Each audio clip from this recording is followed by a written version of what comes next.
Greetings, world. Welcome to this week's Joko Conversation. I am Brother Youssef, a poet, a professor of English, a scholar of cultural studies, and one of your interlocutors tonight.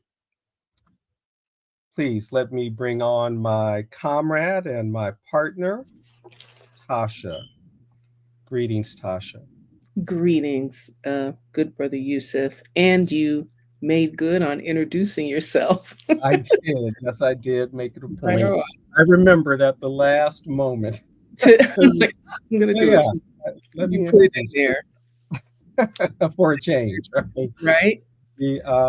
Yes, welcome folks in YouTube and Facebook world to the Joko, the conversation this evening. Coming to you from what is commonly known as the Los Angeles Basin, which we know is in international news this week. Now, in some ways, Los Angeles is always in the news because it is like the propaganda center of the empire. The constant content, being produced, right, and the popularity and prominence of several of its sports teams, sort of gossip central, right, for celebrity culture and all that, right? Mm. But in this very particular way, right, that the world's consciousness is on Los Angeles because of the fires that we are experiencing, which in themselves are nothing new, and something that the indigenous peoples of the area, the Tongva, had learned to manage quite well, right, as many indigenous people do in their roles as custodians of land, right, and through the trial and error of millennia, right, of learning how to deal with the natural forces um, in the land. So anyway, that's where we're coming to you from, and in many ways, right? The fire is in the air, though that is not our primary topic tonight. Tasha, you got anything you want to add or share? Or we didn't really do our land acknowledgement, though I did acknowledge the Tongva, as the original inhabitants, um, you know, uh, how should I, with who had a history of land management and in the use of fire in that land management. And well, well, I already said that, so Yes, you did. That's fine. So we'll consider the acknowledgement acknowledged, and yeah, the acknowledgement with the power acknowledgement, indigenous power acknowledgement, and cultural power. As you yeah, said, millennia. Despite the uh, narrative and the religious religious writ of white supremacy, um, the other peoples of the planet actually found quite innovative and ingenious and appropriate ways yeah. to live, survive, reproduce, trade, um, and Mhm. members of a natural continuum. Yeah, And I think all of this stuff is important to say. I'm like, since we're having this conversation about uh, culture this evening, as mhm. we're talking, all of these little phrases are capturing my attention, because it's extremely relevant. Mhm. Belief. The way the belief in the uniqueness of the Europe members of the European family or tribe in Mm-hmm. ingenuity, right?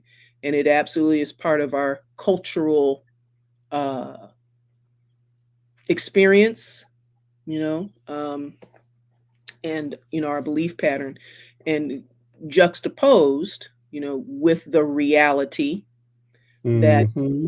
right, peoples of the planet have been producing culture, and have been living and surviving, and doing all of these things, being ingenious, um, Being being ingenious. Yeah. ingenious, because that's the nature of what it is to be a human being, right? We're all about, you know, all about that, Mm-hmm. you know, Mm-hmm. and that's everything that we are. When we think about how much time, even just in our daily experience, we have bodies, but we understand, and this is like a universal human understanding as well, that we're not creatures of the body. We're very much creatures of our imagination. Mm. Or, and by that I don't intend to imply a contradiction between Right. mind and body, but where we live, move, and have our being is in our vision, is in our imagination, and in our, right, and everybody does it, so it's Yeah. not even a question of that competitive question, which is also part of this cultural continuum of who did it first, who did it better, who does it, Mm-hmm. that linearity and all of those kinds of things Yeah. is, what it is, to be human. And so, um, that cultural production before we came on, not cultural production, these cultural references before we came on, we were um, chatting about the fires, and as you said, the consciousness, Mm-hmm. right, it has been brought to focus on the fires, and the way, the choices of what to highlight, the choices of what is focused on, the choices of who to interview, and what's important, Mm-hmm. and is all so informed by our cultural focus on wealth, the wealthy, the concerns of wealthy people, Yeah. um, even though we know, and I may be speaking from a limited viewing of coverage. Mm-hmm. I may be speaking Mm-hmm. from a limited viewing of coverage in terms of what I've seen, on the local news channels, on the, Mm-hmm. on CNN and whatnot. I'm seeing, I mean, in a sense, justifiably so, um, in terms of, or actually, maybe it's just a good comparison. Seeing a lot of interviewees, and images, from Palisades. And as you pointed out before we came on, what is the experience of folks in those, parts of Altadena and Pasadena that are burning, who are not in a particular, this all this conversation about the celebrities' homes that have been lost, and Mm-hmm. the this and Mm-hmm. the that. Yeah. And yeah, it's absolutely our cultural focus, and it's also a time where communal natural disaster is a time we were chatting about before we came on, where that communal response and that communalism is an acceptable and a sanctioned Yes. attitude, you know. Right. Eh, And I can, hear the voices in my head. Well, yes, but when we're talking about people's everyday suffering and precarity, there's charity for that, But there is absolutely a lack of urgency. There's a lack right. of, Well, you know, it isn't, it lacks the spectacular precisely, word, right? Or the spectacle, right? precisely. I mean, so much I mean, it's important news, right? I mean, people need to know if they need to evacuate and where to go and Yeah, all that. not But we unimportant. also know that it's like great television, at the same Hmm. time, that, Hmm. if it bleeds, it leads aspect of news is still at play there. As I noticed today, checking in this morning, right, on on the news that there were fewer images of the burning today, Mm, this morning. mm, And even when because I've kind of been um, uh, um, rationing how I'm taking in the news, right? Instead of, sort of just continuous watching, just, coming in every now and for updates and things. And mhm. even later, right? Just fewer images of the burning than we saw the first couple of nights, even though I continue to see the report of zero containment. So I'm like, well, that Right, means there's still, massive flames around, right? right. Um, and I'm certainly living with some high level of anxiety. Yeah. As you know, we live near, not far from a park, a hilly park where the same dry conditions are in place, and there are oil wells, right? And that's Mhm. both of us, really, right? Because that place is right in between us, including the Culver Hill.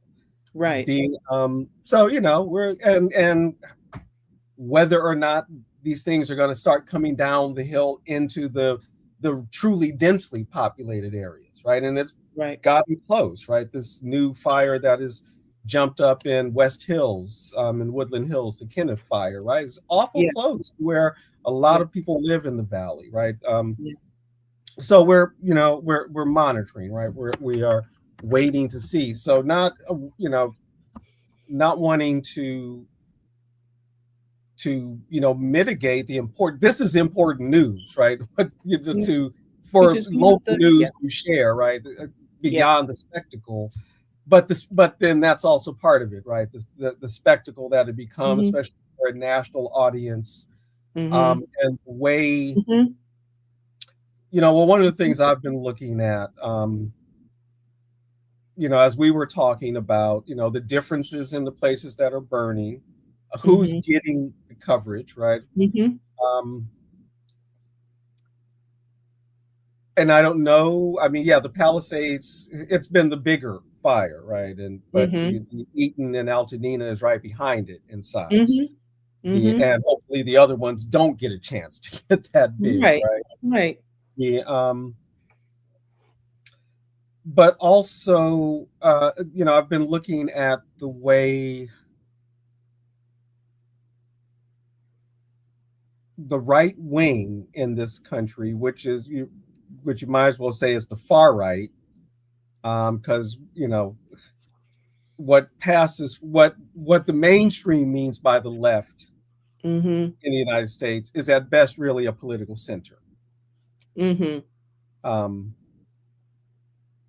but by that right, I'm meaning the president elect, um, those who support him, the media that support him, the way they have used this to politicize the moment. And I haven't seen this directly, so this is coming third hand.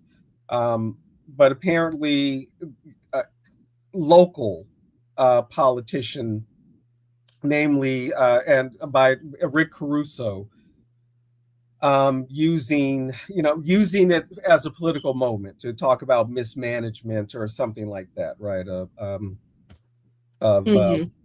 whomever, right? The Mhm. Democratic, and I don't know if I know he registered as a Democrat to run for mayor, Mm. though the understanding is that he had always been a Mhm. Republican. And then Mhm. again, the Democrats are at best a center right party in the very, Mhm.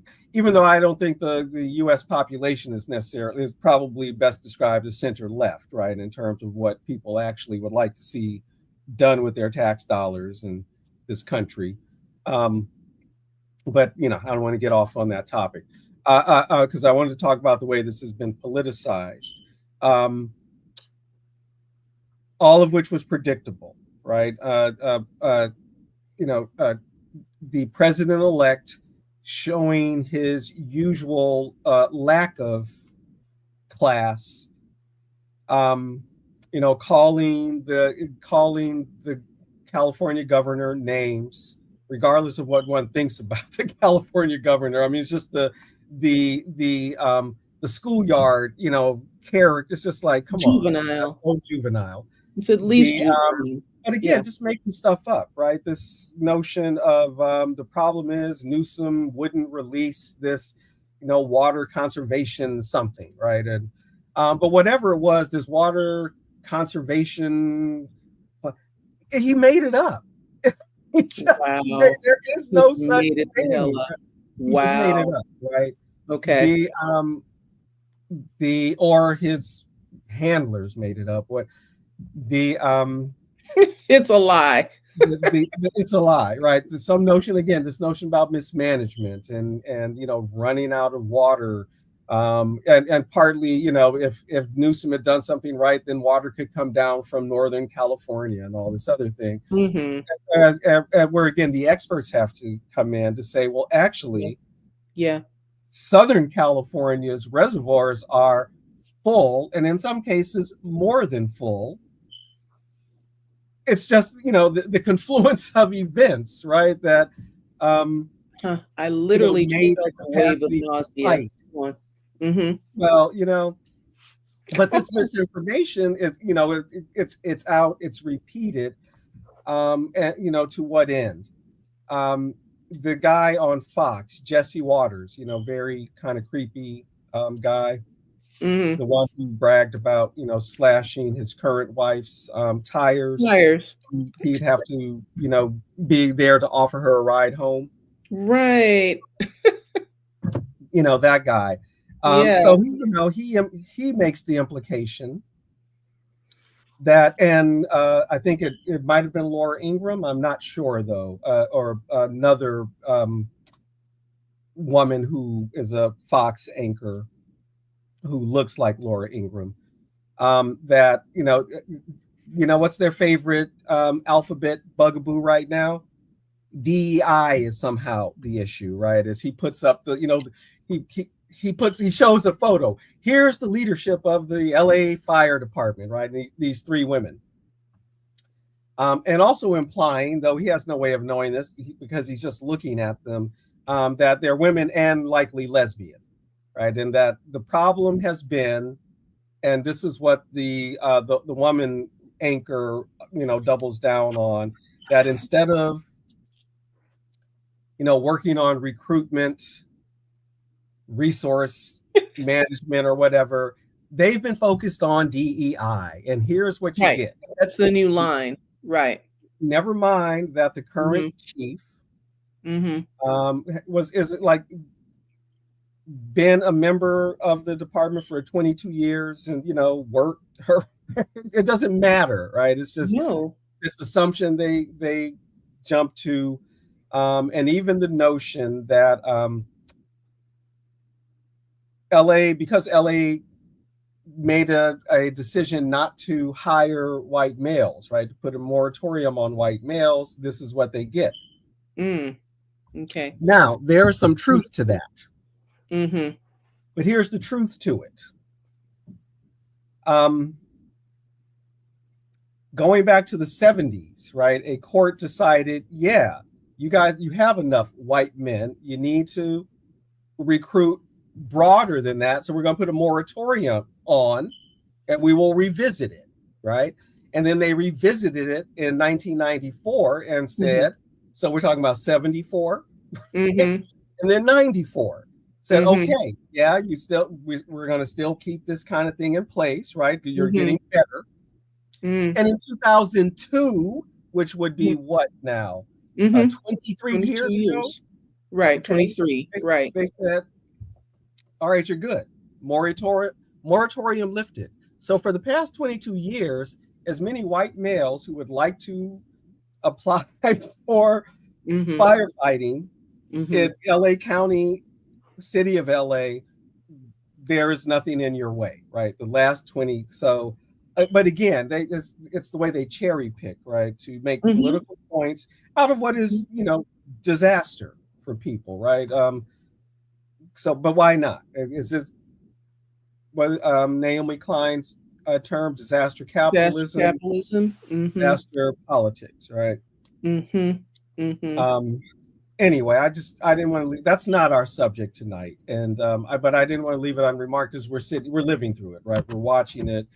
It's not in the flatlands where we are, which is funny because LA isn't as flat as people think it is, right? With all Mhm. this kind of ups and downs.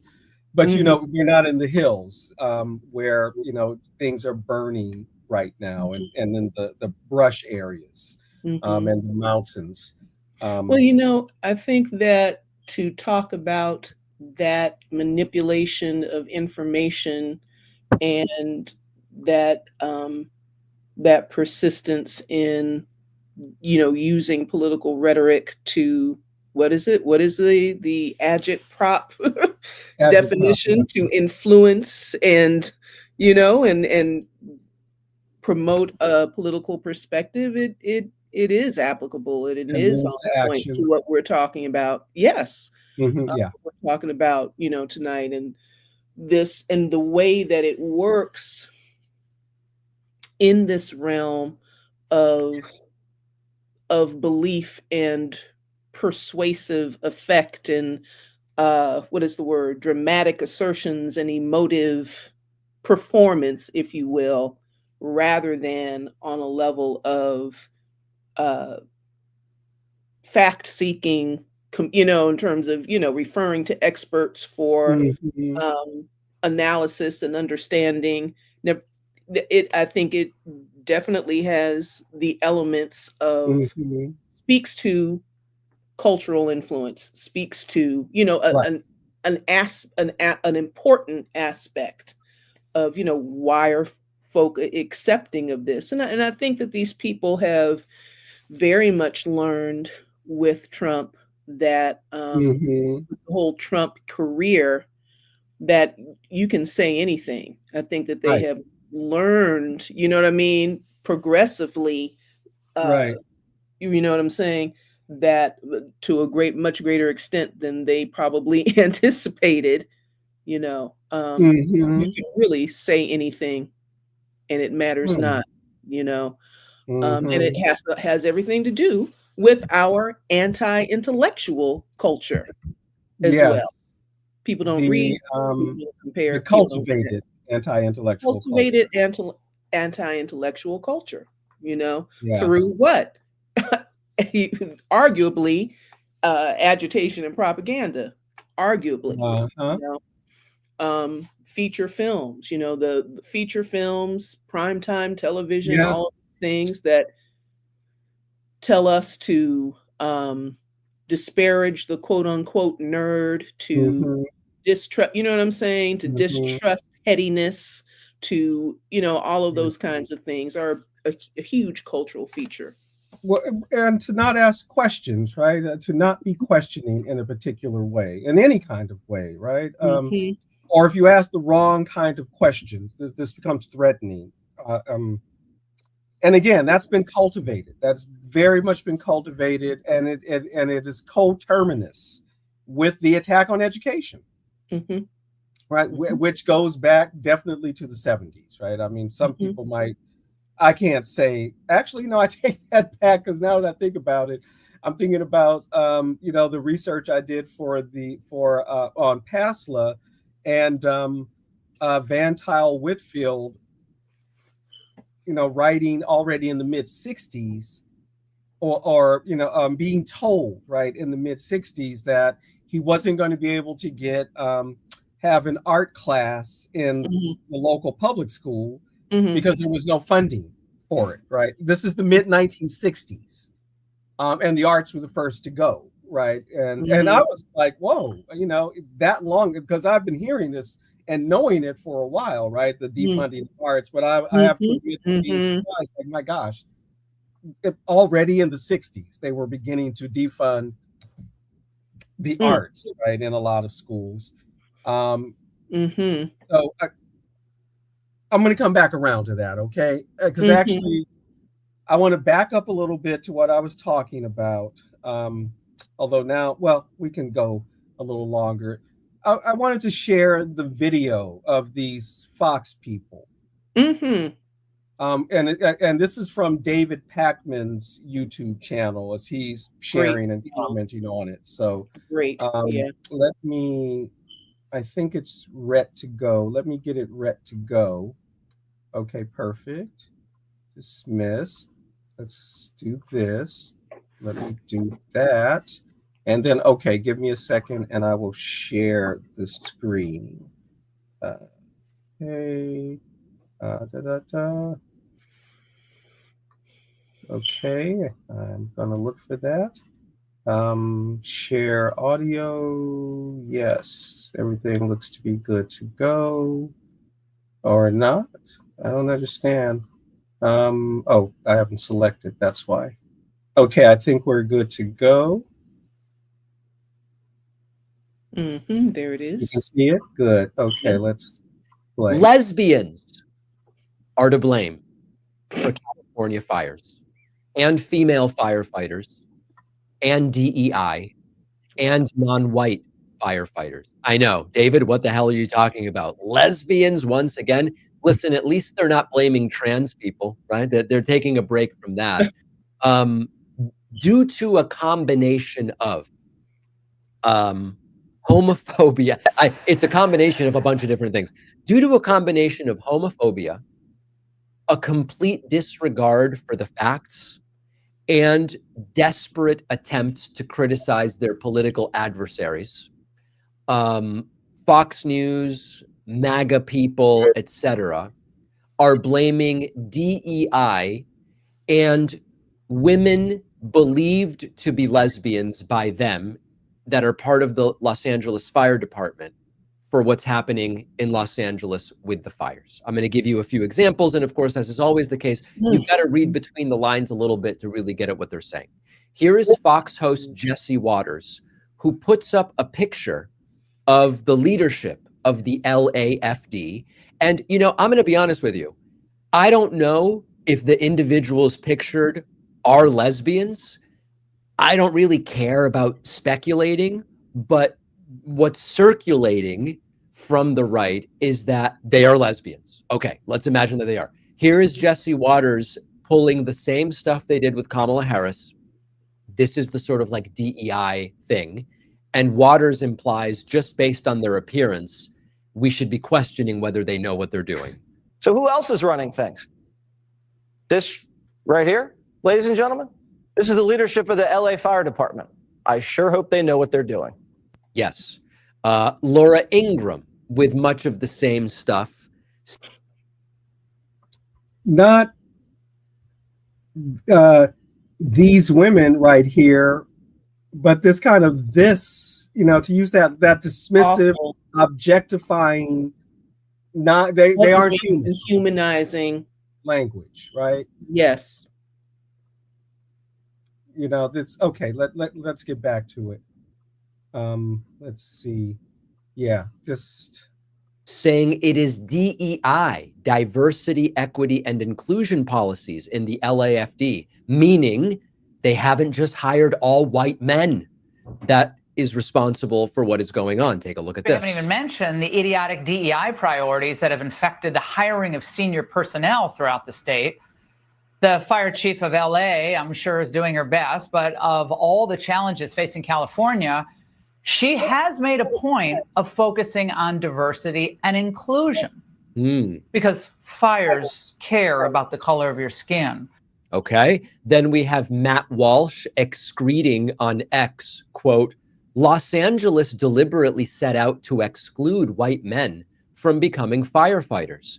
And now they don't have enough firefighters to prevent their city from burning to the ground. DEI is a cancer that destroys everything it touches. Now, of course, it may well be the case that Los Angeles doesn't have enough firefighters, but that's like a funding issue. What's the total number of firefighters that they are funding? The idea that there are funded firefighter jobs remaining open because they are doing DEI and only hiring certain types of people is completely without basis. Now, you might be saying, where are they getting this? Like, what is this about? This is a really old thing, okay? In 1994, there were reports about white men being limited in terms of taking the civil service exam in LA. This is 1994, because 20 years before that, in 1974, there was a federal consent decree whose goal was to increase minority applications in Los Angeles for a lot of these types of positions. So that was 1974 decree, which affected applications in 1994. That federal consent decree was terminated in 2002. That's 23 years ago, when a judge threw it out, saying it outlasted its purpose. Putting it in place in 74, using it in 94. We're now in 2002. It's outlasted its purpose. It was thrown out. But they want you to believe that if they put up a picture of three women that they say are lesbians, maybe they are, maybe they are, I just don't know, that you are going to jump in and go, oh my God, the fires that Trump wrongly said are affecting Beverly Hills, which, by the way, is a different city. This is the other whacked thing. All of the different lies conflict. Beverly Hills is not part of Los Angeles. So if you believe Trump that Beverly Hills has been decimated by the fires, and then you believe Jesse Waters that the lesbian women running LAFD are part of the problem, Beverly Hills is a different city. It's a different municipality. None of it makes sense. But what they want you to believe is that lesbians and diversity and women and DEI are the problem here. And you know what? That's a very appealing explanation to a lot of people. Guys in my audience, I know you're tired of the chafing. Okay, let's stop sharing. Oh, whoops. Stop screen. There we go. Yeah. So, but even that, right? So, what is our subtitle or our description for our discussion this evening? The struggle over cultural expression and the significance of cultural expression in the struggle for our imaginations. That's what it is, right? The significance of cultural expression and the struggle for our imaginations. That's why I like, when you used imagination, earlier. But so, we don't necessarily think of the news, right, as cultural expression, right? But it's certainly part of the discourse. And I think it's important here again, and this was part of, the insight of the movie Network, right, is news has become entertainment. And in many, cases, it's part of the entertainment bureau, right, or department of these various, media corporations. So they do, they are in some ways, very much cultural expression. And those folks on Fox are absolutely culture warriors. What did Laura Ingraham say? Fire doesn't care about the color of your skin. This is ridiculous. That reverse. Who does care about the color of your skin? Laura Ingraham. And Jesse Waters at that fact. Yes. There's another problem with that presentation. If there's by the way, I'm sorry, but shout out to David Pakman, right? Appreciate it. Yeah, shout out to David Pakman, who we don't know, but generally like his work. Go ahead. Right. So if we're talking about 40 years of recruitment from communities, there's a couple of things, right? People aren't born firefighters. People don't, come to into recruitment with the skill set. So they come in and learn a skill set, unless I have it totally wrong, right? Police don't, go to a police academy, right? To learn training. That's certain tool set, right? First of all. And how is the relationship being drawn between this particular event and the 40 years of effective response? Right. Not, you know what I'm saying? So how is that that's not even being addressed. So, but which speaks to that anti-intellectualism that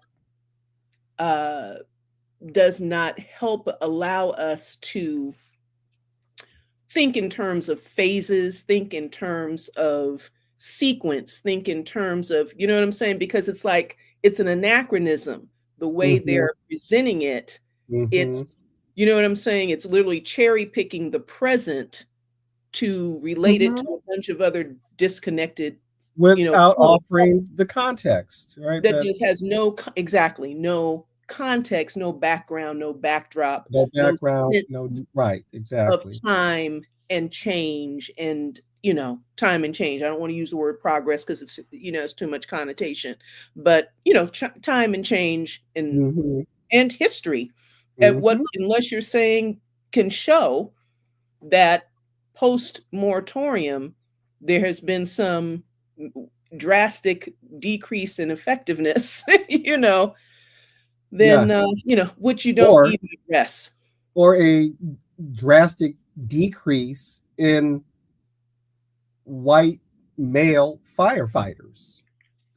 And we, Actually, right, as I, right, you and I, right. we have a dear friend who is recently retired Yes, from the department, and we yes, went to his retirement dinner where yes. many of his comrades in arms and fighting fires were Fires. white men, right? Yes, And white men younger than us, yes, right? So, right, right.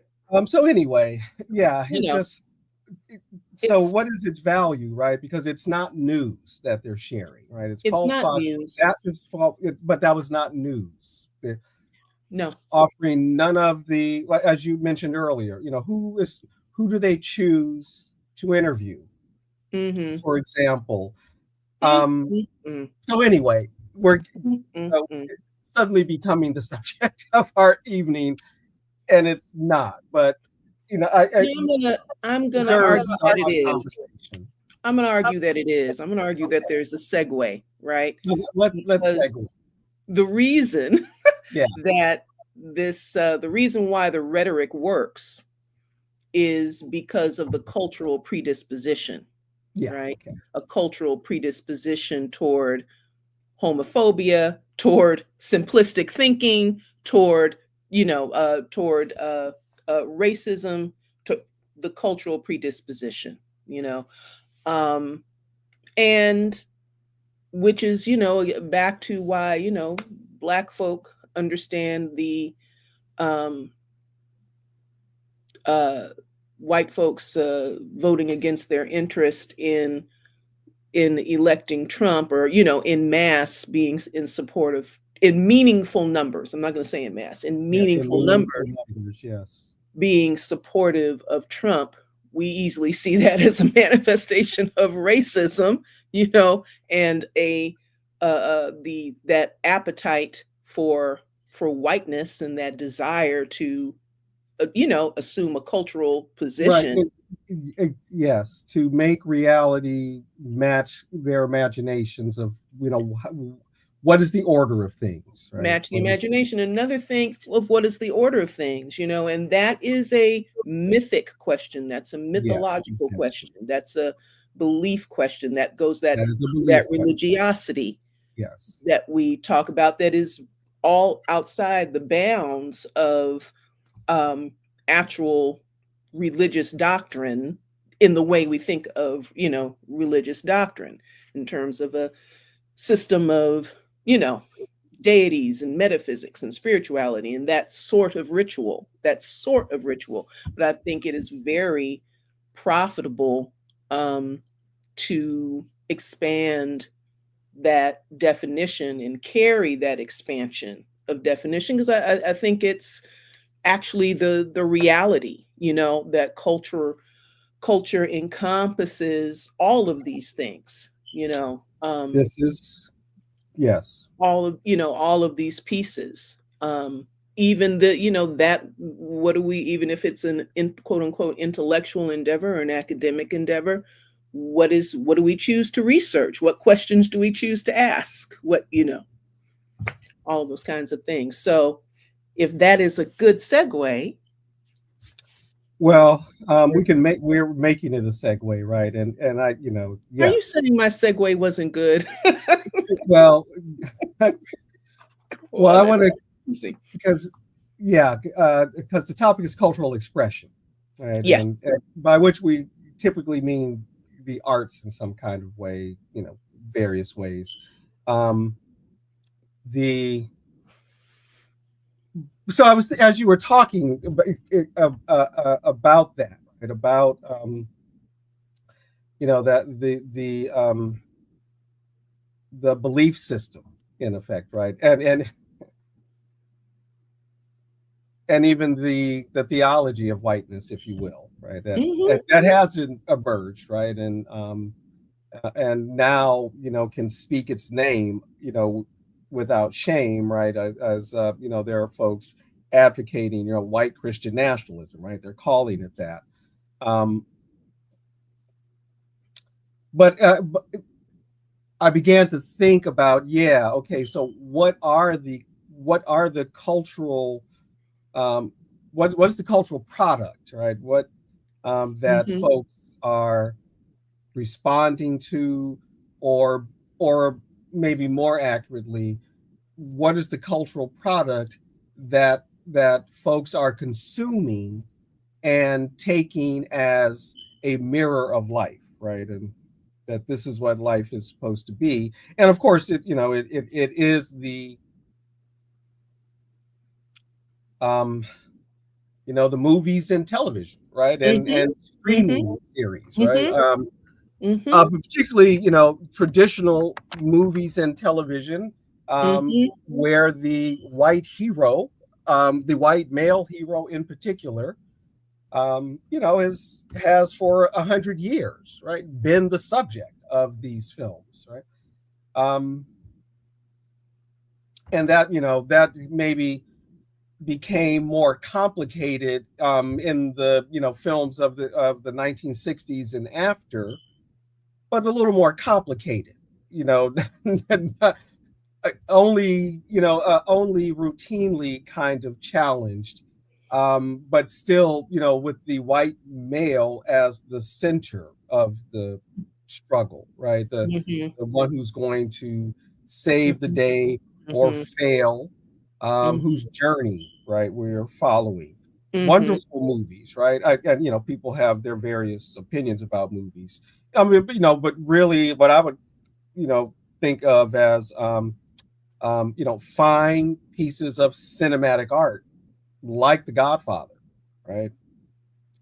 Which is its own interesting story of the journey to whiteness, which becomes more clear in Godfather 2. And we know, right, historically, Italians were, originally classified as non-Black people of color. I think that's a 19th century designation in the United States. But again, right, it's the white man's journey, right? Michael Corleone, the hero John Wayne. And actually, I watched a John Wayne movie the other night that I said, oh, this looks interesting, right? In Old California, which was also one of the reasons I watched it. Like, oh, California movie, but it was quite but the typical hero, little different, right, for John Wayne, because he actually plays a pharmacist, quite interestingly. But all caught up in it, right, are the values that capitalist America wants to promote. So he's a pharmacist, unwelcome in Sacramento because of the boss guy who's controlling Sacramento, or at least attempting to, through corruption, etc. But this is like it's taking place in like 1848 or 1849, right? So it's pre-gold rush. Okay. And it covers the gold rush a little bit. So at a particular point, he's like, I'm from Boston. I was coming to California, going up to San Francisco, or no, he's going up to Sacramento, and maybe he starts in San Francisco. They go up to Sacramento, and the way he says it, right?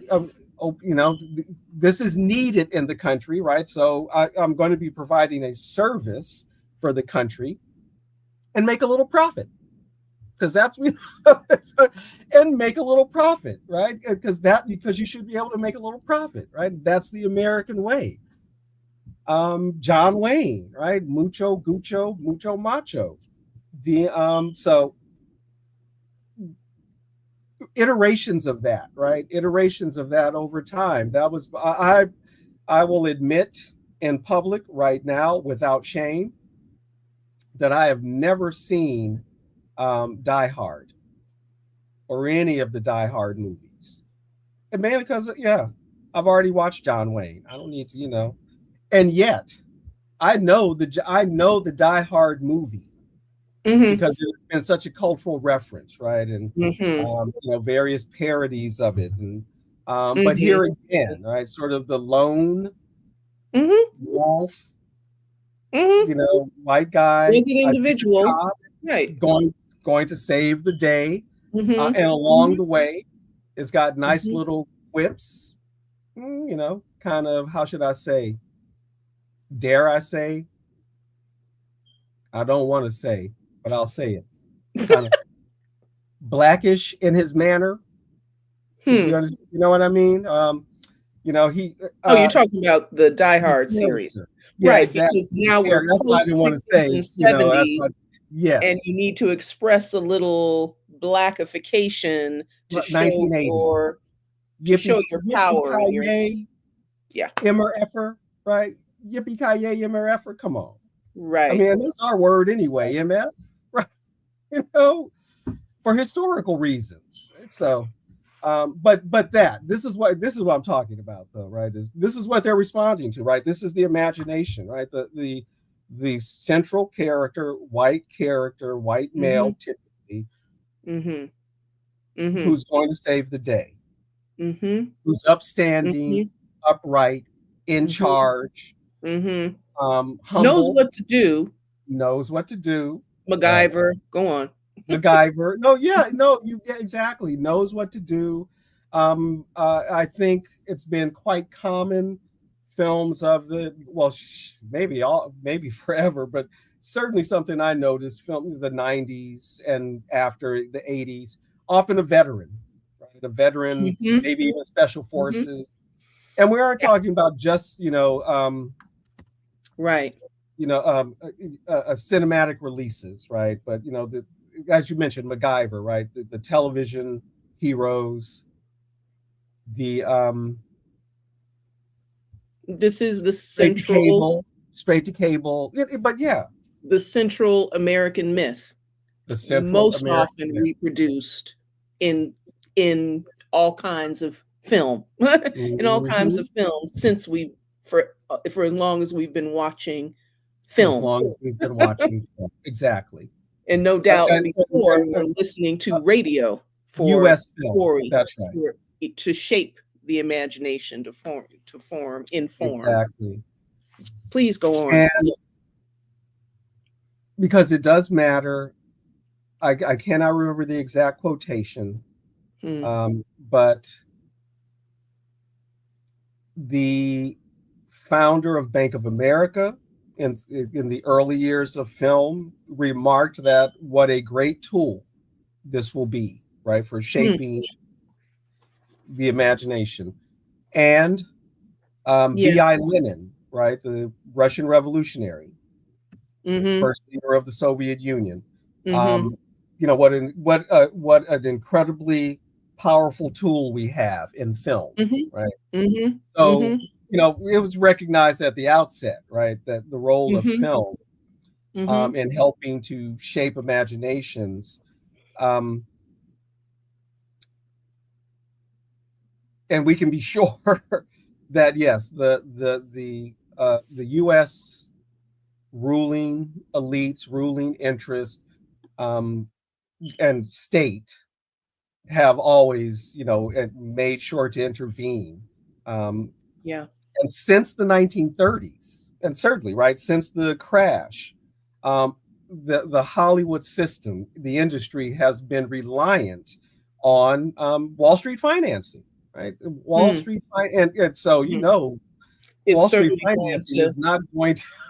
It's going to make itself look good. It's certainly going to. It's going to make itself come in at its best angles, or it's the myth of its value, the myth of its importance, the myth of that ongoing myth that we've heard so often. Well, maybe not so often in our Joko career, in conversations of the upholding of the relationship between capitalism and innovation. It's like, well, are we, so in how many millennia, those millennia again of human history, have human beings been innovating and creating and doing all of this without without capitalism, you know? So but Without these a things, profit motive as without a the profit primary motive. motive, without private ownership, though of course there's going to be all kinds of arguments, you know, Yeah, to but the profit project motive was not the organizing principle of society. Right? that that it was by another name, one way or another, that to prove that there was an extractive culture, a culture of extraction, a culture of predation, a culture of, right. And so any of this, right, requires its own unpacking and its own Mm-hmm. detailed unpacking, which, yeah, it requires detailed unpacking, which we resist because of our cultural practice of bite-sized everything, you know, Mm-hmm. bite-sized Mm-hmm. information, the bite-sized news cycle, which is relatively bite-sized, whatever that, relative to the what kind of sequence of information and what kind of sustained focus on a topic and the different angles you need to look at it to get an understanding of it, what we Mm-hmm. get in a news cycle about an event is relatively bite-sized, right? Mm-hmm. And everything we do, is bite-sized. The whole chip and fry and if you can make it bite-sized, you're gonna you're making it. Yeah. But yeah, this piece, what I want to ask you to go into is, since we're talking about that central myth of white male supremacy, you know, white male heteronormative supremacy and everything that Mm-hmm. goes with it. The signature competence of white men. The singular competence, Mm. what the Yeah. magical The magical competence, competence. the Yes. metaphysical, just, and again, this MacGyver thing is in my mind, and that man's relationship, the presentation of that man's relationship with the natural world as, conqueror, modifier, Mm-hmm. all of those things, in competition with and overcoming, all those kinds of things. But what does that, how does that, how is that myth affected, over time? And I'm thinking, no, you respond to this. You please give your insights into this. How has that been challenged over time in mass media? And challenge may not be the correct word. Where have there been deviations from that model? What do you think the impact of those deviations have been? And how have those deviations been absorbed and An reabsorbed? interesting question. Um, Almost impossible to really answer. Oh, Well, okay. only because I'm thinking about, what does that mean in if we're talking about film, right? What does that mean in English film, right? Or what does that Okay. mean in other film traditions, I guess you might say, or but really we've been talking about Hollywood, right? Your typical Hollywood Mm-hmm. fare. And Mm-hmm. it is an interesting question. I think that there were moments, right, and really that matched the the moments of disruption, Mm-hmm. yeah, of disruption, Mm-hmm. right? Some of the material, some of the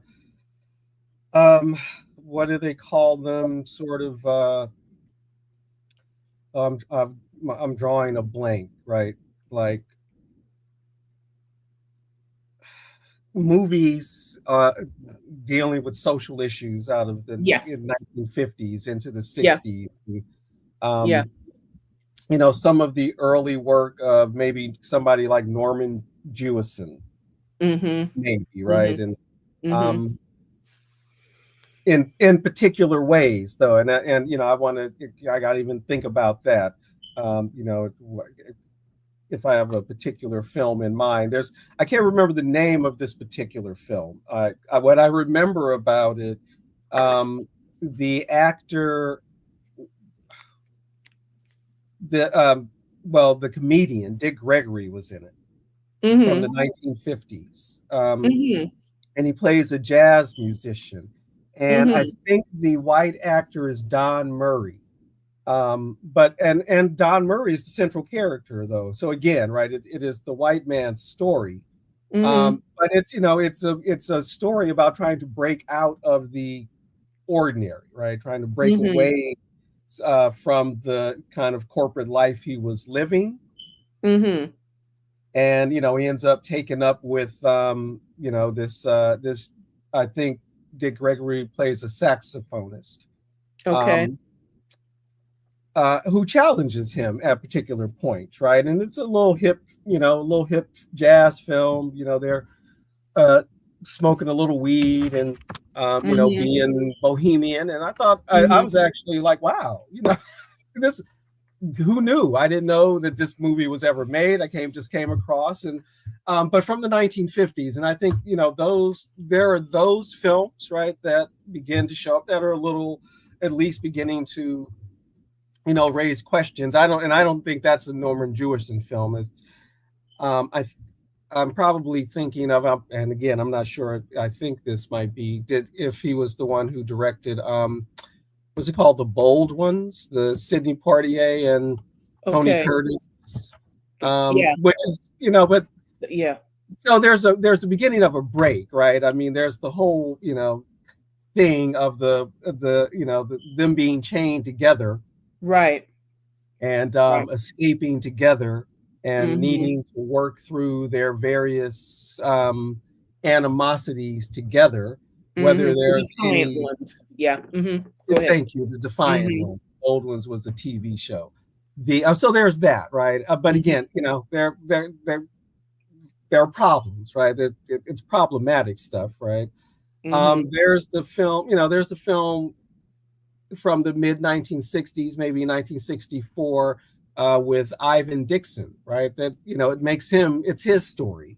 What is it? Nothing But a Man, I think it Yeah. is. Yeah. Um, but the filmmaker is German, right? Or European. I'm not sure if he's German. He's European, Mm-hmm. which I think it's a difference, right? That outsider view, he's able to, make this film in a way maybe that an American filmmaker or U.S. filmmaker but couldn't do. Mm-hmm. Mm-hmm. Um, Not now. I'm sure a black filmmaker, could have done something with it, right? Mm-hmm. The and that right, so there's that break, right, that emergence of black cinema. I mean, we know there had always been the Michauds, right, Mr. and Mrs. Michaud doing their thing, and I'm calling them that because I've drawn a blank on her first name. Okay. Though I've learned that she was like like a principal producer, right, of the Michaud films, and so completely engaged in Oscar Michaud's process and getting these films out and exhibited. Um, so there's all that history of that, but I probably what that thing that we can call like black cinema. Mm-hmm. Um, it's probably emerging in the 1960s Mm-hmm. um, and early 70s, and certainly that begins to break away, but that's already not mainstream, right? And Mm-hmm. Okay. especially and at a time, right? So again, we were talking a little bit about the Black arts movement, right? At a time when artists, again, this mid 20th century, period of rupture, when folks are, trying to you know express a unique and different um, aesthetic, right, and Aesthetic. vision. and not create something new and out of scratch, I guess you might say, or out of thin air, but looking to the African aesthetic, the African diasporic aesthetics, what is already existing and being celebrated already, in various genres. I do think, that what is the film? Sweetback's Badass Song is an incredible feat of artistry. Thinking about Melvin Van Peebles, not just as the actor, but also the screenwriter, director, scored it. It's got this running, poem, there's so much going on in it. It's like, wow, here's an attempt, right, to create that new aesthetic. Those ruptures, right, and there are others that, again, to take it out of the United States, some of the stuff that some of the Italian, are they neo-realist? I'm not, but some of the Italian filmmakers are doing, revolutionary Cuba, what filmmakers are trying to do, the emergence of the ideas, the theories of third cinema, right? Cinema opposed to capitalist cinema, cinema of the capitalist state, but cinema that specifically engaged in revolution, imperfect cinema, where again I think part of the appeal and the magic and the I don't want to call it an argument that it makes, but it's persuasive force, right? Of a lot of mainstream entertainment industry fare is that it looks so clean, right? It's it looks real. It looks realer than real, right? It's so it's such a mirror, right? Or attempts to be such a mirror of reality.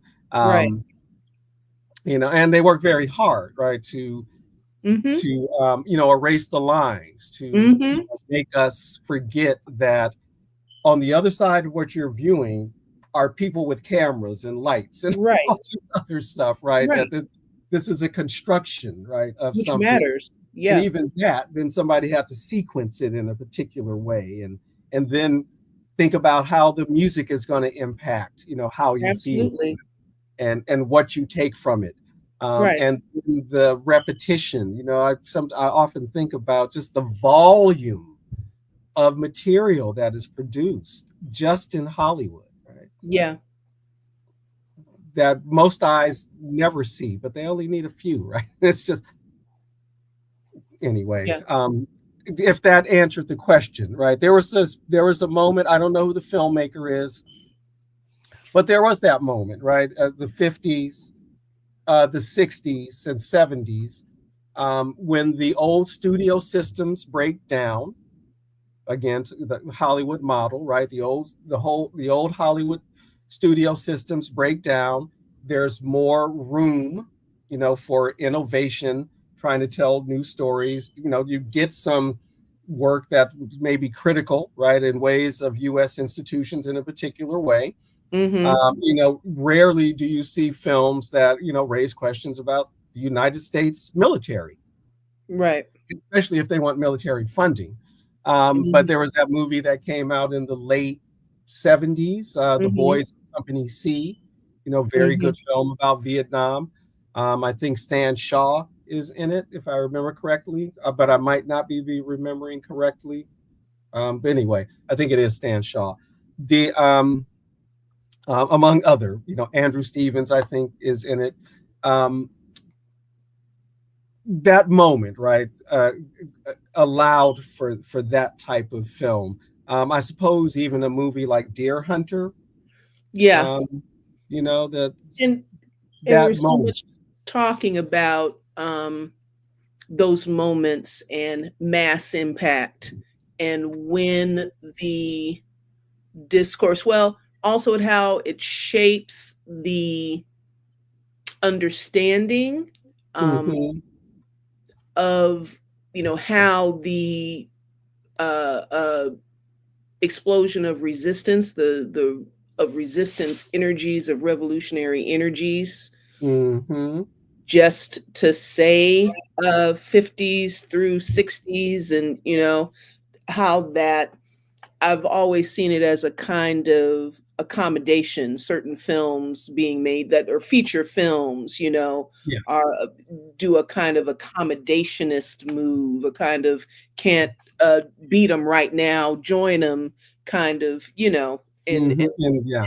into right certain stories being told, a whole lot of people of color defeating the white villain, a whole lot of, you know, things that are just look Yeah, but ridiculous. certain white villains, right? Certain white villains and Usually caricatures Italian gangsters often, right? often. And then, you know, who is a favorite object of this? Shelley Winters produced Mm, a number of, you know, uh atrocious, you know, just caricatures of atrocious white characters. And you know yes. that, you Yeah. know, now Yes. Cleopatra Jones, now Tamara Dobson comes in and, you know, Yeah. beats her ass, and so we get to beat white ass on, you know, Right. and all Yes. of this kind of containment of the real social questioning, you know, reduced to these, you know, these kind of ultimately ridiculous figures. But you know, um yeah, there is that piece. And then it's so those things in themselves fade away until maybe Django, right? Django is of a piece that comes up with Brother Man. I can't call Yeah, his but name, don't Django make is no darn interesting though. Yeah, yeah. What's his as a name? piece. Let's come back to Kane, that. right? Let's come back to Yeah. talk about Django, whatever you're thinking about Django. But fades into this kind of 80s Top Gun. You know, Apocalypse Now was what? Exactly. When did Apocalypse That's Now come out? 79. That 79, was right? 79. So Yes. 80s, you're And getting uh, yes, exactly. And right. right about the same time though, I think, well, very early 80s, and particularly on that military sort of thing. Mm-hmm. The Mm-hmm. Rambo, right? Or the First Blood was the first movie, right? And Mm-hmm. um, Rocky. well, Mm-hmm. yes, and that's also the late 70s, and I think that Mm-hmm. was very important, right? Particularly the character is white working class, Mm-hmm. what was used to be called a white ethnic. Mm-hmm. Um, in a northeastern city. Yeah, quite interesting. And who is his adversary in the film? His worthy opponent, or the question is whether he's worthy of his Right. opponent, Mr. Apollo Creed. Mm-hmm. The big brash black heavyweight that Mm-hmm. you know Mm-hmm. many people suddenly feeling that black people are getting advantages they don't deserve can live Mm-hmm. vicariously through Rocky, as we Mm-hmm. know, right? Um, and then it becomes so yeah. I mean, we're talking about Sylvester Stallone. He's got a couple of little series there with the Rocky series, where becomes a series, and then the Rambo series, the Mm-hmm. Vietnam vet, who can't Mm-hmm. Mm-hmm. successfully integrate back into society, Mm-hmm. and yet is Mm-hmm. anyway. um Yeah. But we're talking about that recapturing of the imagination. yes, and the rugged individual again, right? And Emerges. um Yeah. but this is also that the 80s is key, right? This is also the era of the Iron Eagle series, Mm. uh, which is really important, I think, because of the role that Louis Gossett Jr. plays, right? As the black military figure, um, doubling down on we're American too Mm. stuff, right? And I mean, there's this Louis Gossett was all over it. that. And of course, it's also Louis Gossett in the very popular film, military film. What is it? An Officer and a Gentleman, right? He's Mm-hmm. plays a Mm-hmm. key role in that. Um, Mm-hmm. and also, I think the importance for that decade, right? Because the 80s is absolutely the era of the Hollywood president, who was just horrible. Mm-hmm. Let's always let's always remember that Ronald Reagan was horrible. You Mm-hmm. know? And let's not forget that, right? As we're Mm-hmm. dealing with, again, coming back to the fires, this is very much an effect of climate change, and something Right. that he doubled down on Right. when he came in. Yes. Mm. Anyway, let me Yes. not get distracted because I want to mention the oeuvre of Steven Spielberg. Mm. So important, right, to this Mm. sort of reimagining of the American hero, Mm. the kind of American wholesomeness, um, Mm. Mm-hmm. a magical America. I Mm-hmm. think that's captured in E.T. Mm-hmm. and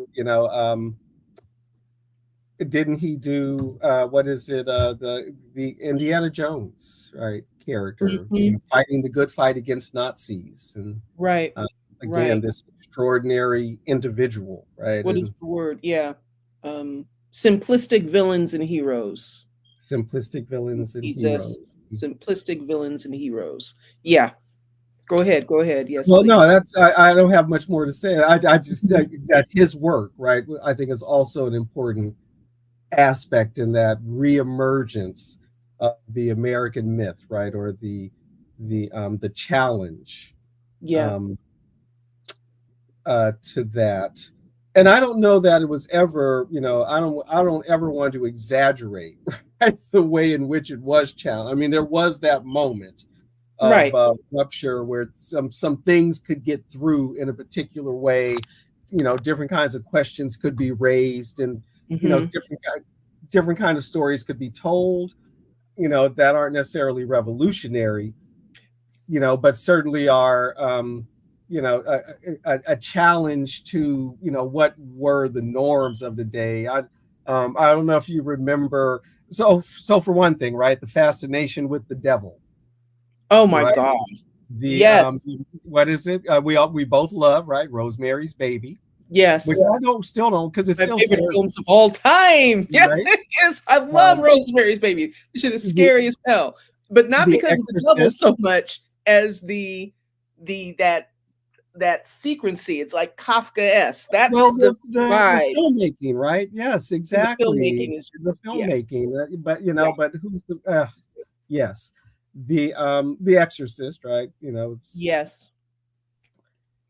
and all the kinds of films that emerged out of that, the little B movie films, one of my favorites, this was I think a movie of the week on ABC, Mm-hmm. um Mm-hmm. Satan's School for Girls. Oh no. Satan's School for Girls. I don't remember that. It is so B movie, Is it but comedy? it's Is it like a delicious. Oh no, it's it's it's very serious. horror, right? It's horror. It's I horror. think it was ABC movie of the week Yeah. sometime in the early 70s, mid 70s. Kate Yeah. Jackson is in it, right? There are Oh a few other wow. recognizable people in it, and Wow. but the thing is, should I give the ending away? Yeah, I'm giving. The Give it devil away. wins at the end, or at least gets away, right? He's the devil, Okay. right? So Right. anyway, Who's the devil? this series, and of course, this is part of what the cultural right wing, is, it feels it has to push back against and all that. But that Interesting. reemergence, right? I think that Yeah. that in the 1980s, this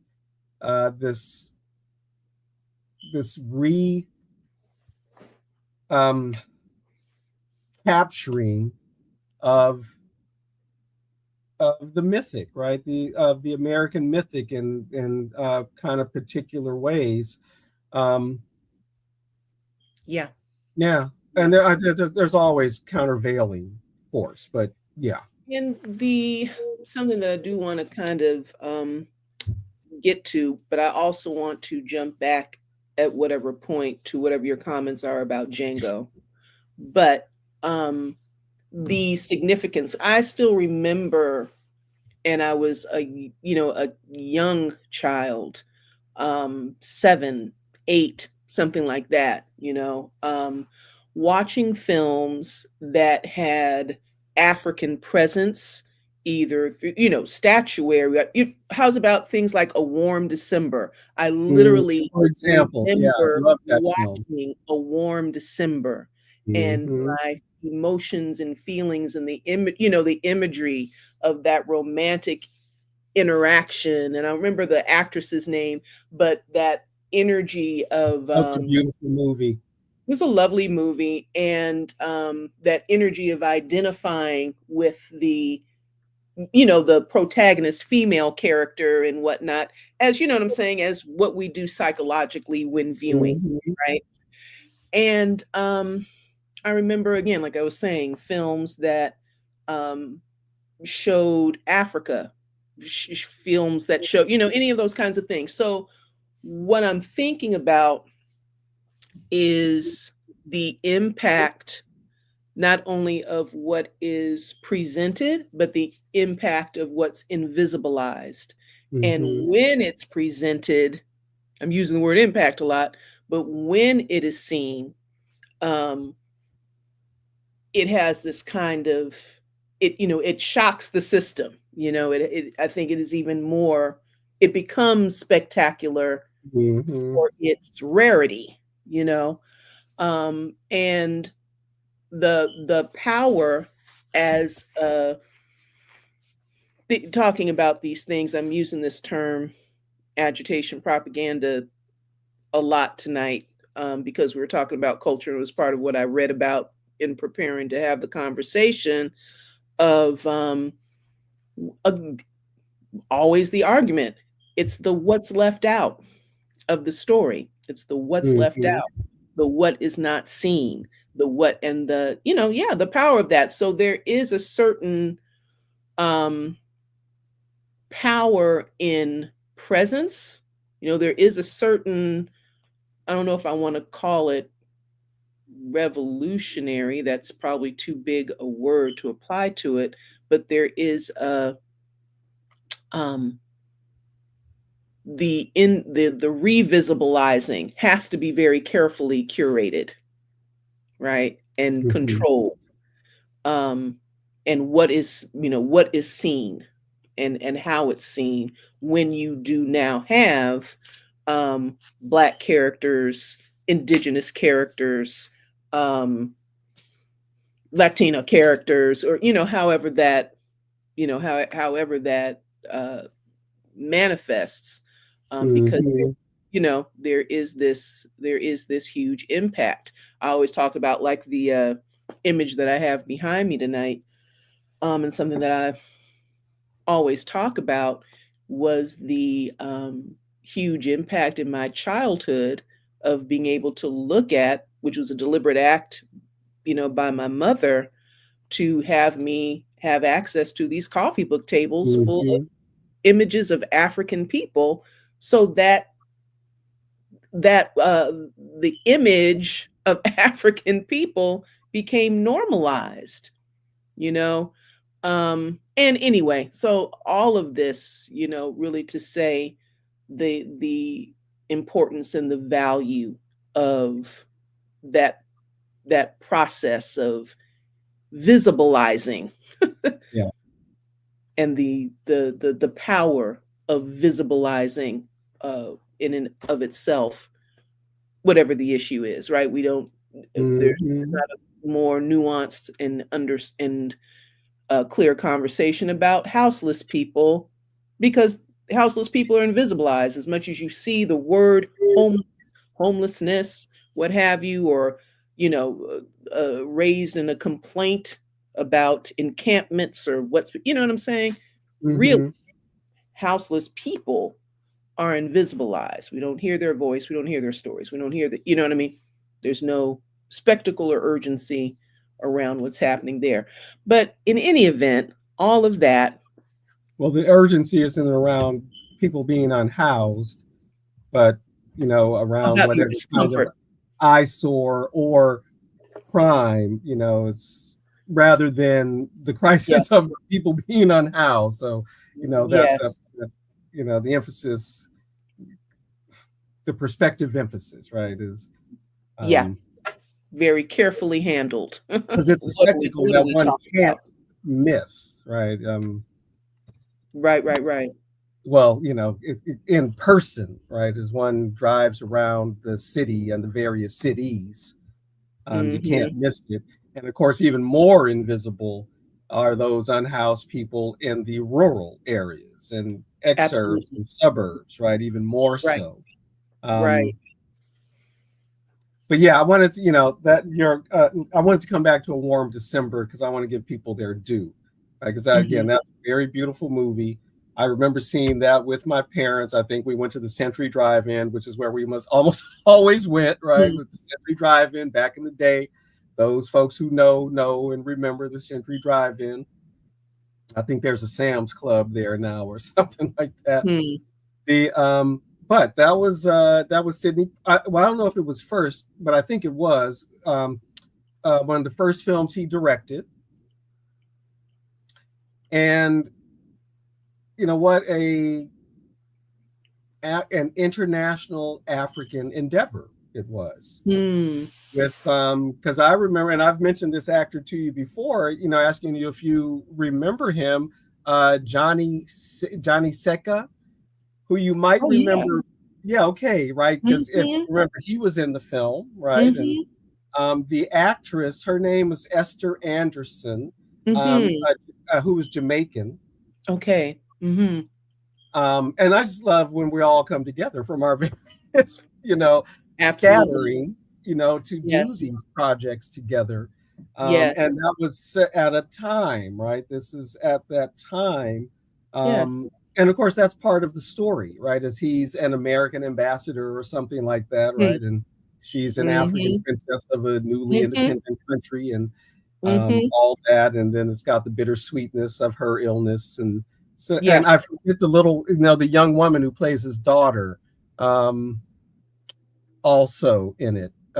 Yvette Curtis, that might be, but anyway, the again, that moment. Even that, those are some of the things that begin to change, right, in the 1980s, and as in some ways these things are deployed against us. You mentioned some of the fare that shows up, right? The Sweet Sweetback becomes an unsuspected hit, right? This international film, and you get the blaxploitation, right? There's the film, what is it? Shaft, right? Yes. And Shaft is a black film, right? What's his name? Gordon Parks Jr.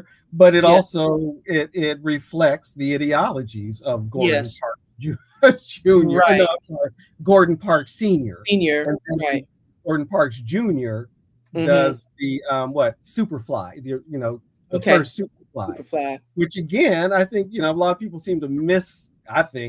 Seem to miss the message of the movie. The brother's trying to get out, right, of the underground economy, right, and do better.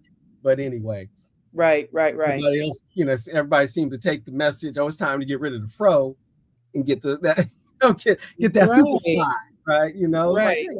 right? It seemed like that happened in the 1980s too with Wall Street, right? So here's Oliver Stone, right, who's has found a way to break through in these various ways with his films, his feature films, his narratives and documentaries.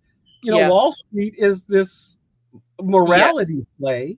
Yes, it is. And everybody, and maybe what I should say is quite intentionally, what's focused on is greed is good during the and this is what's promoted. And Gordon Gekko is somehow a hero, and no, you guys are not getting it at all. Right. But quite deliberately so, right? Right. But I'm always one who, as you've heard me say before, things slip through. Things things slip Mhm. through. Oh, I almost forgot. Warm December, right? Again, the African international of it. The major uh, musical performance in the film is from Letta Mbulu, right? And an African choir, South African choir, I think. Right. So That's where again, I you have first all heard this. the Yeah. national anthem, the African national anthem. Absolutely. So this is I think all a coming young Mary together in that. Makeba was singing it. Wasn't she singing it in the film? No, Letta Mbulu is singing it. Singing Well, in the film. yeah, Okay. in the film, right? Okay. Or maybe on the recording, and who knows, right? Because there's the recording and whoever's on camera. But Okay. Well, no, anyway, the I can point be wrong. being, Yeah. you got a couple of South Africans, right? Yeah. And Yeah. this international character of it at this particular moment. Yeah. But ever since that moment, there's been the pushback, right? The backlash, ever since the 90s, or I should say the 80s and the 90s. But the resistance continues. I mean, there are probably examples of certain kinds of breaks, folks trying to do this, that, or the other. Mhm. But it's very difficult. I mean, most of the fare is only going to challenge so much, right? Absolutely. And you aren't going to find, or it's going to be very rare to find, and I can't think of any something since, I guess, not since Finian's Rainbow, right? Which I don't remember. I don't remember Phineas Something Rainbow. like a socialist fantasy. Okay. And it is, right? That great song "Follow the Rainbow," right? Comes and not somewhere over the rainbow, but Right. follow the rainbow, right? Uh-huh. Originally a stage play, Okay. Yes. race and class coming together, and the Okay. working class working in unity. Okay. And Finian is an Irish immigrant, and there's a lot Mhm. going on in the movie, and there's a movie version, film, stage version, movie Okay. version. Mhm. That something like that slips through, and even then, there's a tamp down on the what we might call the socialist themes, and a foregrounding of the Mhm. racial unity, racial cooperation themes, right? Uh-huh. More Go with the fitting for the United conventional States. ethic of the time. Yes, Or exactly, yeah. Uh-huh. exactly.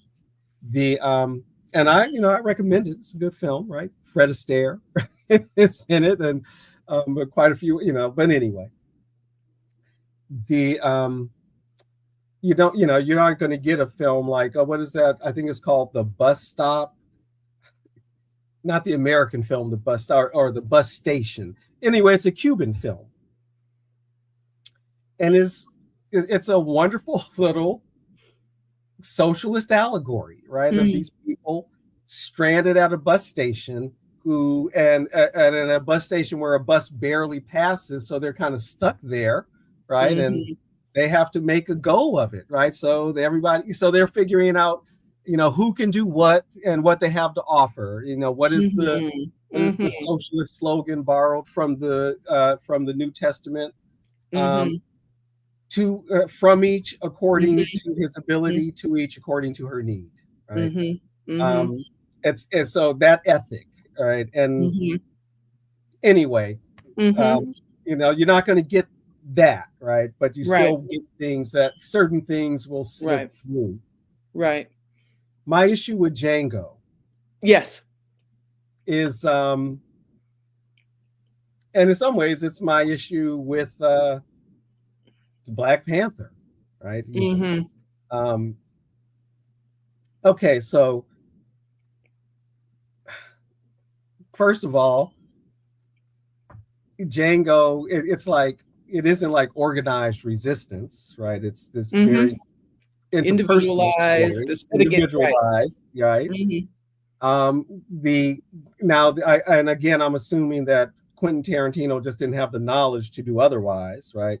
But the mythic undercurrent, right, is the Siegfried story, right? This is the myth told him, right? It's the Siegfried story.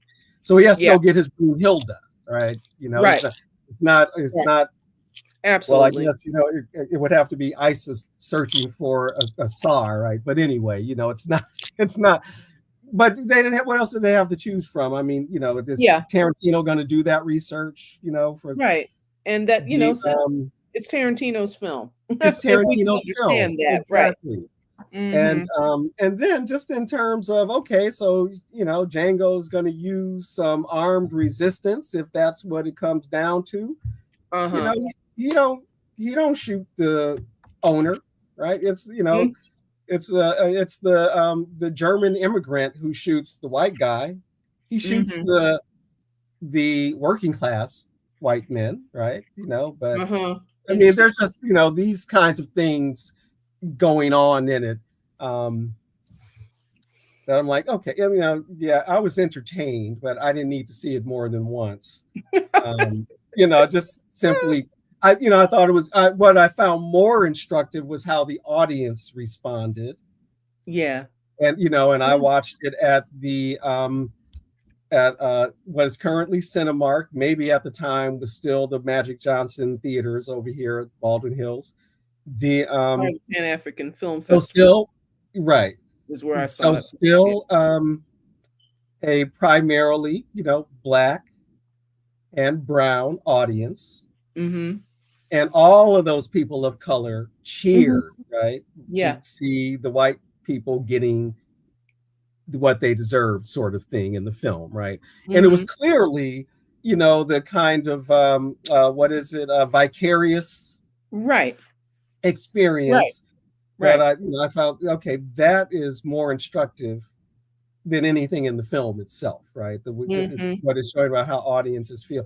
That was my feeling about Black Panther, right? That the Mm-hmm. film itself is like, well, sure, it's entertaining, it's kind of exciting, but it's really kind of a mess too. And Mm-hmm. and I'm still like, you didn't ask permission to save the CIA agent, right? With your, Mm-hmm. what the hell? Just go save the brother, Mm-hmm. right? Because in fact, he's right about, just go save the brother, right? And Mm-hmm. and what, all that, right? The Yeah. Uh, yeah. so this the audience response, right? Yes. That it meant so much to the Yes. entire black world to Yes. see this black superhero and Yes. this sort of functional, highly developed African society. Yes. That's Yes. what people were responding to. Yes. Um, you know, Absolutely. and each other, right? Right? Absolutely. That all of us could share in that moment together. And I know, Yes. again, the actors who worked on the film, enjoyed working Absolutely. with each other, right? Because there we go, right? It is it through the imagination, yes, vicarious, and Yeah. that challenge to European uniqueness, and the opportunity to vision a what happens if we're able to maintain our cultural continuum, if we're able to maintain a continuity. Right. Yes, we want to see, what is it, I don't know if it's going to qualify as Afrofuturism, but certainly of a kind, Of a kind. Yeah. any Or at least thing. it speaks to that It desire, speaks to right? that. Yeah. Yes. In the future, in your cultural integrity, and yeah, we have a deep need for that. And I mean, going to schools during that time was just, subbing at schools Hmm. in our communities during that time was just, those kids were overjoyed. Those kids were totally enraptured. Those kids were, I remember this one little guy, sixth grader, right? He was so into it. That's what he wanted to talk about. T'Challa, this, that, and the other. And so the one little kid um, was telling me, Miss Thomas, tell him Wakanda isn't real. He thinks Wakanda is a real place. Tell him Wakanda is not real. And right. And so the little boy's looking at me like, it's real, right? Like, It's like, no, it's not a real place. It's an imaginary place, but it's this, that, and the other. And he was like, he thought about it for a minute and he kind of threw it off like, doesn't matter. For me, Wakanda is real. I'm sticking to my guns. That is what matters. I love it anyway. You know what I Yeah. mean? I love it. Doesn't matter, you know. So it was such an opportunity to have so many meaningful conversations about Yes. culture, cultural continuity, what culture looks like, different elements of African culture, that, you know, whatever you have to bring to that conversation with young people, you know, what a fabulous energy it opened Yeah. up. And you still see those Yeah. references, you know, reading along, you still see those references to the Wakanda moment, not to the movie itself, but, you know, to In that how moment, yes. have incorporated, you know, people are still going around doing this, and, you People are know, still doing the Wakanda sign. Wakanda love, you know, yeah, it's important.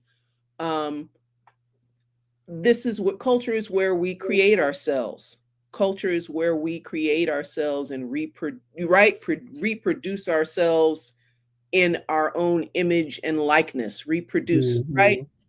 It is our instrument for interacting and explaining everything. Everything. There isn't anything that doesn't come, you know, into that realm. It's indispensable. Even folks that think of themselves as somehow outside of a cultural, having transcended a cultural context of some kind through whatever means, you know. No, you're actually, you know, you're participating in a certain cultural. Right. There is no getting outside of culture. There's no, you know, because we synthesize. Yes, you know, it is a constant process. It is a constant. If you have gotten beyond language, then perhaps, but we're never getting beyond that. Beyond language, right? It's what we are. It's what we are. It's literally what we are. There was something I wanted to ask you. Oh, that came up as you're talking about the Pan-African effort of Warm December. Made me think about Sankofa, another, you know, eruption of joy in the Black community. Again, a film that pursues questions that Black people ask. What is the influence and role of Christianity? What is the juxtaposition with traditional African religion and Catholicism, or any kind of Christianization? How do those meet? What is the role? You know, all of these kinds of questions. And what is the role? How does one overcome the fear of torture? The fear of, you know, how do we, you know, who is Shango? You know, why is it relevant? You know, that the heroic character, you know, and the leader and the central figure is Shango. And again, another one of those incredible feats, and something that, you know, is indelible in our spirits at this point. And I know a whole lot of us haven't seen it, but it's also often available on Netflix at this point. So a whole lot more of us have seen it. You know, that mechanism of that huge mechanism of amplification. And a lot of, you know, seeing a lot of African films on available on Netflix is absolutely the work of Ayuko Babu. He has, you know, at the time, there was the year that I worked with the Pan-African Film Festival in that I don't remember the name of the role, but helping the filmmakers get their films in and cataloging them and all of that. Can't even think of the term, but it was that year. And maybe this was 10 years ago, right? This was 2014, 2015. Yeah. Was when he really started having those conversations and really started pushing for distribution, you know, um, through the, through that mechanism. And, and here it Yeah. is, the And of films. course, PATH has its own website.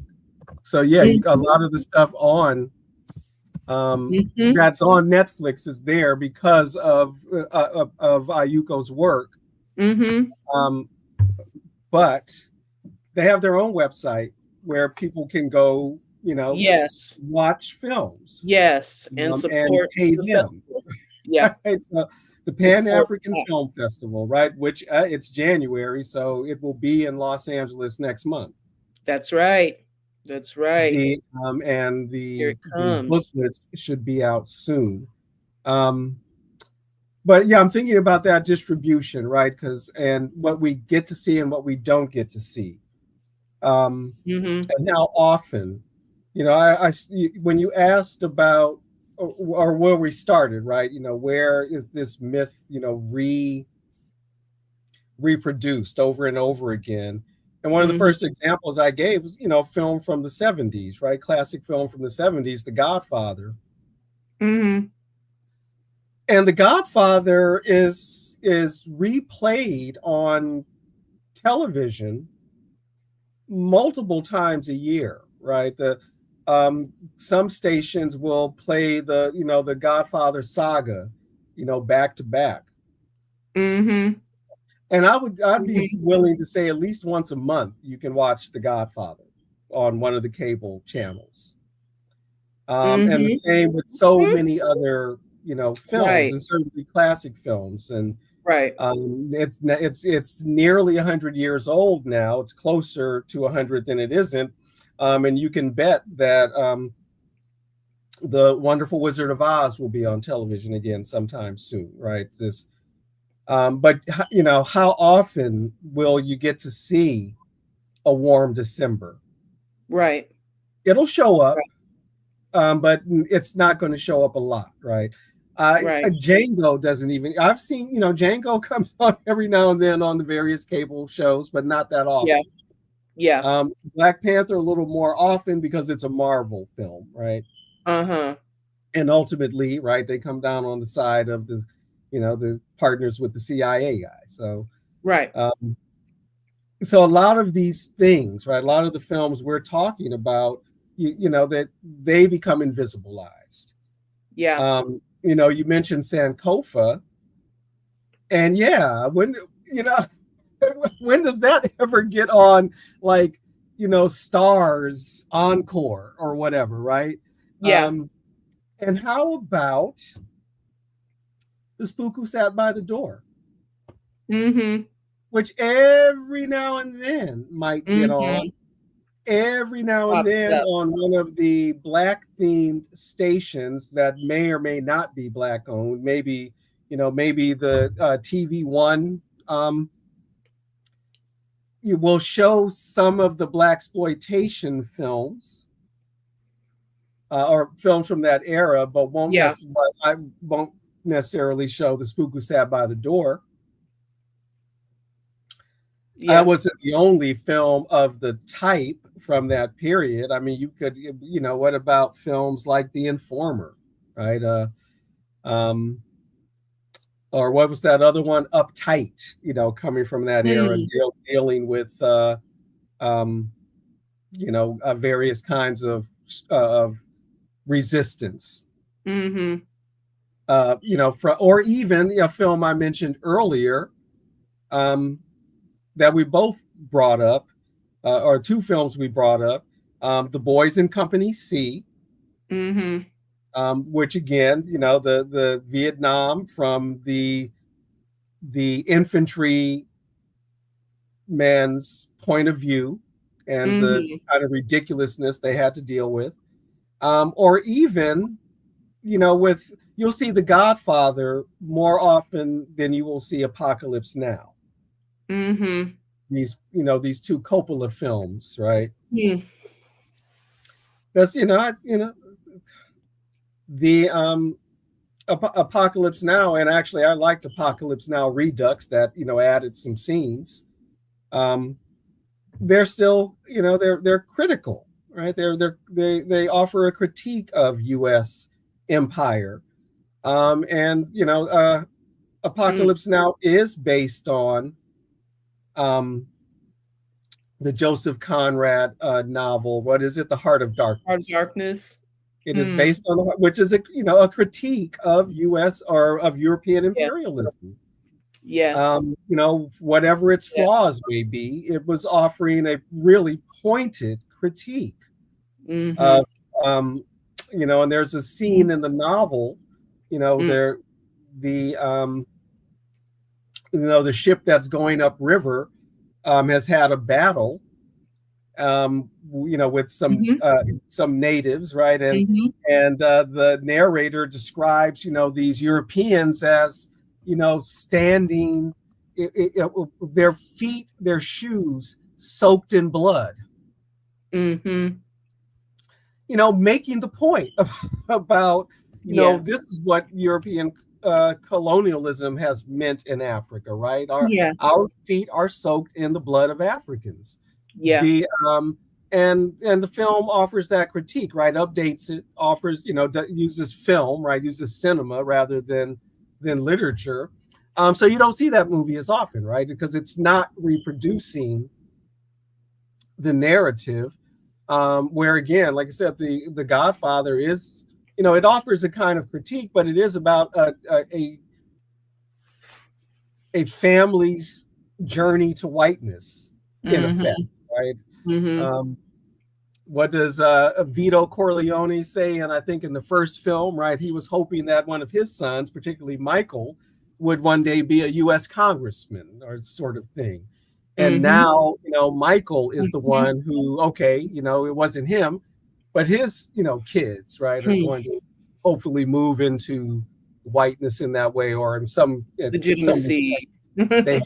Right. That's Godfather 3, which is usually universally panned, but I think has actually stood up a little better and has gotten some more recent, positive response. It isn't as good as Godfather 1 or 2, but it ends. It closes the story, and it got that virtue of nothing else, right? So, anyway, there are very specific choices made about what gets in heavy circulation, and what doesn't get in heavy circulation, right?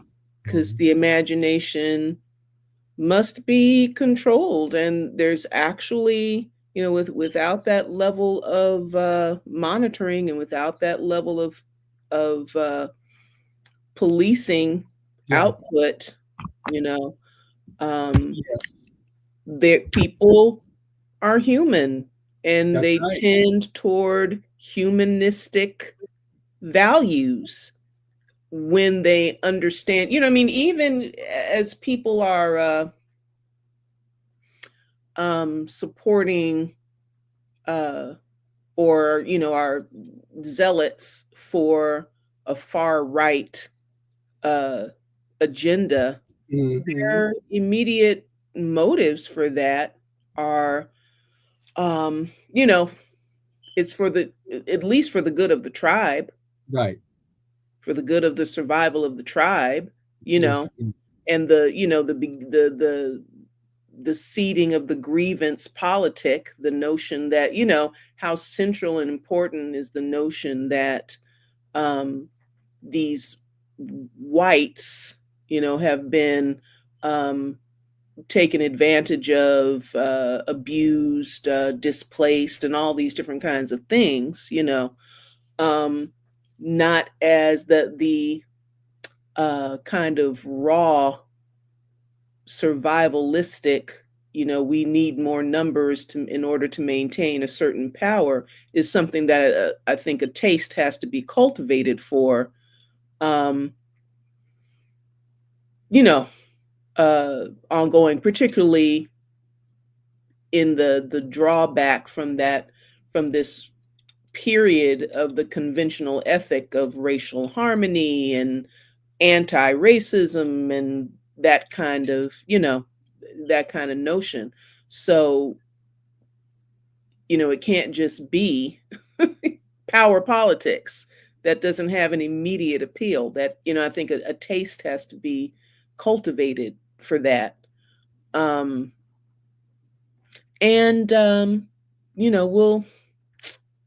we'll see. So I think that's also, part of why this theocratic element, straight up theocratic element, is so important.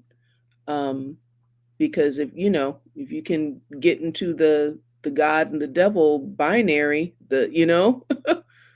you've got a real, you got a real strong hold on the imagination. You're between terror and bliss, and everything that is not with us is of the devil, and that's quite a place to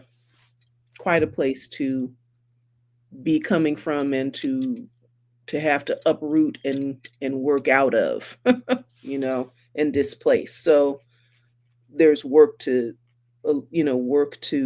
do in that area. I don't know exactly how it gets amplified, how pro-intellectualism and narratives of, these narratives that neutralize that central myth, that central white supremacist myth, tend to neutralize that. I don't know how we stayed amplified, or, but I guess that's the challenge. Well, that narrative, or that, the offering of that binary is, well, I just think one of the typical tactics of the far right, the empire, is to attack those who deal in the imagination, right? And to try to, corral those imaginations. What is acceptable, right? What are acceptable things to imagine? What are acceptable things to present, right? Or to represent and express. So you get, all of the odd contradictions and paradoxes in the U.S., right? Hollywood is constantly under attack, right? For it's whatever, it's lack of morality, or it's it's these contemporary terms, it's wokeness or whatever, right? It's hypersexuality, whatever. At the same time, that Hollywood is the primary industry that produces, the empire's propaganda, right? And these mythologies we've been talking about. Educators and education and journalists have to come under attack, right? That because you can't have people thinking critically, trying to imagine something other, or making presentations of things that challenge the order of things, and our cherished myths and traditions, right, that pass for history. And so you get this odd thing where you get an artist like Salvador Dali, who's producing these, really interesting, in the 20th century, right? These really, interesting, provocative, disturbing images. At the same time, he's all in. Well, I don't know if he's all in, but I will. He feels it's important to return to the Catholic Church, live in fascist Spain, right, and seems to be quite comfortable with the Franco regime. Mm-hmm. Totally engaged in the celebrity, the capitalist celebrity pop culture, right? Mm-hmm. Quite happily, participating, right, in Mm-hmm. the market of it all. Um, Mm-hmm. so Mm-hmm. in many ways, both a revolutionary artist, capturing the rupture of the moment, but absolutely reactionary, right? Mm-hmm. Mm-hmm. In values, right? Mm-hmm. It- you know, um, Mm-hmm. and it's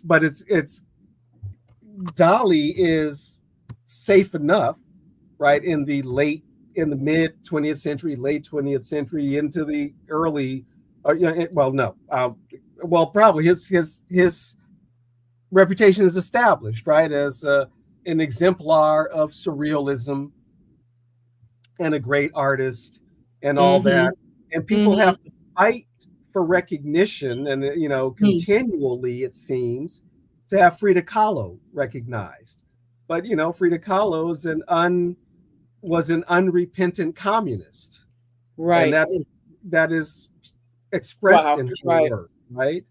Right. And so she has to constantly be revived, in the Wow. 70s, in the Mm-hmm. 80s, right, in the early 2000s. And now I understand there's a new documentary coming out, and good for it, right? Because we need more Frida Kahlo.